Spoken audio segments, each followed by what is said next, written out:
ठाण्यातील घटनेवर राजन विचार यांनी काय प्रतिक्रिया दिलेली आहे आपण पाहूयात। तुम्ही बघितलं असेल की सर्वात जास्त पुढे महिला होत्या। अरे तुमच्यात दम असेल तर तुम्ही या ना, पळता कशाला?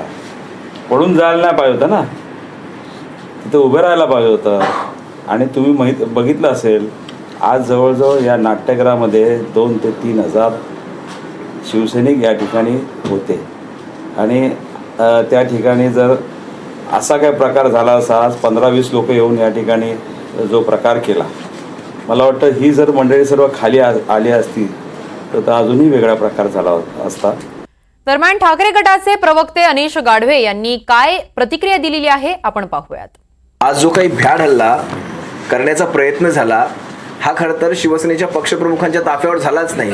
शेवटच्या गाड्या ज्या असतात ना, आमच्या पदाधिकाऱ्यांच्या गाड्या, त्या गाड्यांवर त्यांनी प्रयत्न केला आणि संबंध दाखवलं गेलं की शिवसेनेच्या पक्षप्रमुखांवर, तर तसं काहीच नाही आहे।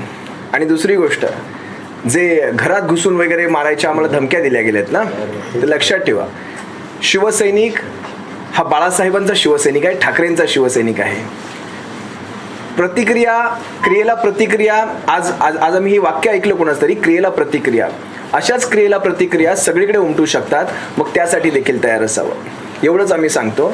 आणि शिवसेनेच्या पक्षप्रमुखांवर हल्ला करण्याची कधी कोणी हिंमतही करू शकणार नाही हे देखील आम्ही सांगतो इथे।